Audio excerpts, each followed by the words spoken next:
Bonjour à tous. Nous voilà déjà à la moitié de notre périple qui retrace les 70 années d'histoire de l'Europe.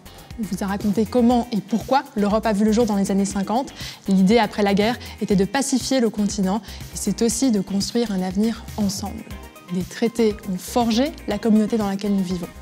De très nombreuses initiatives socio-économiques ont permis de réduire les inégalités entre les régions en Europe, des régions qui n'ont pas toutes le même potentiel de développement.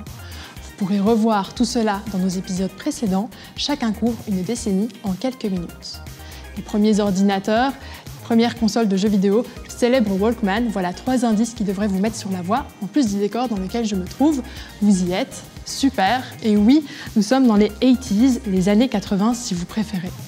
Dans ces années-là, on sort d'une période de crise économique et de mouvements de contestation. La décennie 80 constitue un véritable tournant technologique qui préfigure notre société actuelle. Pour ce retour dans les années 80, j'aimerais vous présenter mon collègue Franck.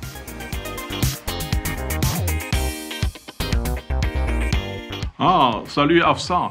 Excuse-moi, je ne t'avais pas entendu avec ma musique. Hello Franck.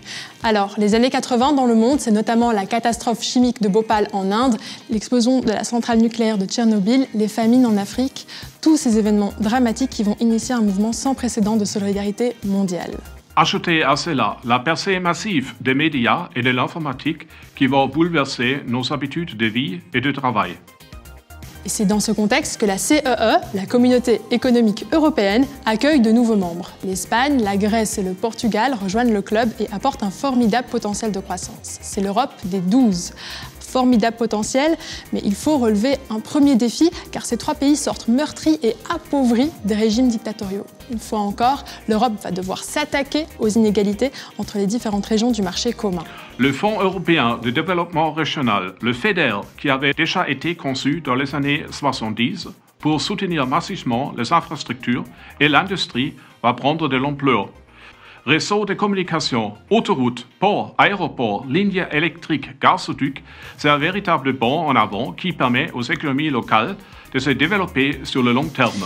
Et les 12 pays membres qui vont se doter d'un nouveau drapeau vont ensemble jeter les bases de l'Europe telle que nous la connaissons. Si en 1950, Robert Schuman avait initié la création d'une Europe solidaire et plus forte, Jacques Delors, le président de la Commission européenne, va lancer dans les années 80 les réformes nécessaires aux nouvelles ambitions de l'Europe. Il va notamment donner ses lettres de noblesse à une véritable politique régionale de cohésion économique et sociale en Europe.